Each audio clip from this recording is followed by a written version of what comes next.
Bonjour bien-aimés frères et sœurs, que le Seigneur nous bénisse ce matin. Nous bénissons le Père de gloire, le Seigneur de paix pour tous ses bienfaits dans nos vies, sa grâce et son pardon en notre faveur. Ce matin, nous voulons partager la parole de Dieu sous le thème « Le péché ignoré » qui n'est autre que non-assistance aux personnes en danger.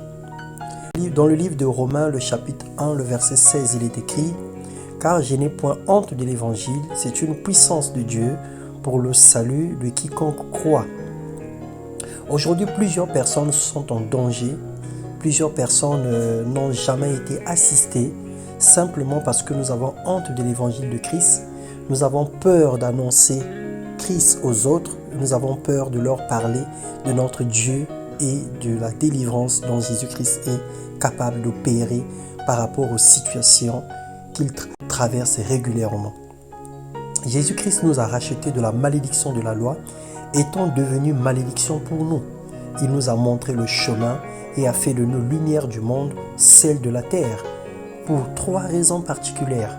Premièrement, pour que nous puissions annoncer le salut et proclamer son nom aux hommes perdus, selon Marc 16, le verset 15 à 17. Et deuxièmement, pour nous éclairer, afin que nous puissions éclairer le monde par notre conduite en apportant la lumière partout là où il y a les ténèbres.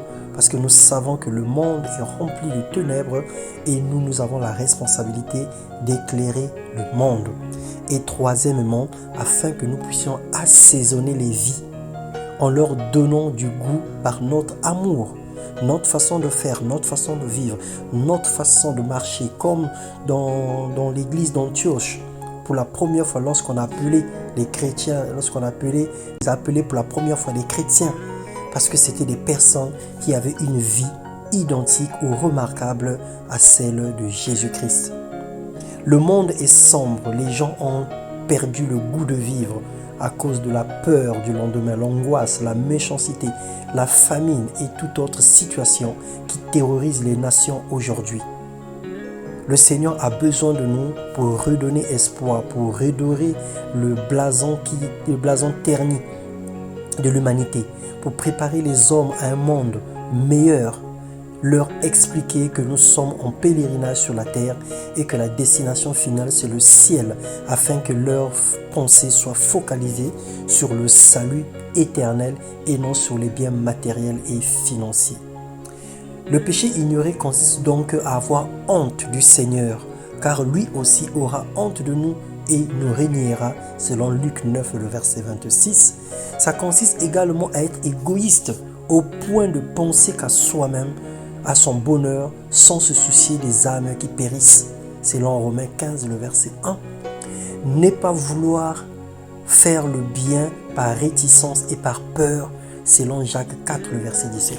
Alors ces péchés constituent les délits spirituels qui nous condamnent pour non-assistance aux personnes en danger.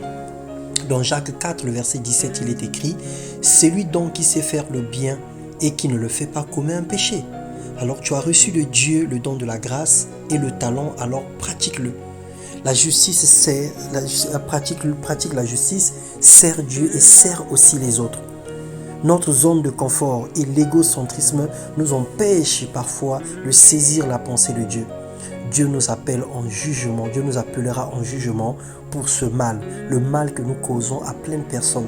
Nous avons eu l'opportunité de prier pour des gens, nous ne l'avons pas fait. Nous avons eu l'opportunité de leur annoncer le salut, nous ne l'avons pas fait. Nous avons eu l'opportunité de sauver quelqu'un qui est en train de mourir par la parole de Dieu, nous ne l'avons pas fait parce que nous avons eu honte, parce que nous avons eu peur, parce que nous avons raisonné. Le Seigneur nous appellera en jugement pour tous ces comportements ou pour tous ces dérapages. Alors aujourd'hui, il est important que chacun réalise les opportunités qu'il a manqué à servir Dieu et qu'il demande pardon à Dieu pour certains des personnes qu'on n'a pas pu annoncer la parole et qui sont mortes aujourd'hui. Bien que nous ne soyons pas totalement responsables, mais nous avons eu l'opportunité de le faire, nous ne l'avons pas fait. Alors Père, pardonne-nous et donne-nous la capacité de faire ta volonté sans gêne ni recul, le courage et la dévotion à aller de l'avant, accomplir tes desseins dans le nom puissant de Jésus. Nous ne voulons plus trembler devant des situations. Nous ne voulons plus avoir peur devant des situations. Alors comme Paul a demandé que tu nous donnes, Seigneur, d'annoncer ta parole avec exactitude et qu'au travers de la parole qui se fassent des signes, des miracles et des prodiges dans le nom puissant de Jésus. Seigneur, relève, Éternel des armées, une armée d'évangélistes, au Dieu de gloire, qui vont aller dans les rues pour annoncer ta parole, pour annoncer tes vertus, pour sonner de la trompette et rappeler aux hommes que tu reviens bientôt dans le nom puissant de Jésus. Que toute la gloire te revienne. Soyez abondamment bénis et que vos vies soient prospères dans le nom puissant de notre Seigneur Jésus-Christ. Amen.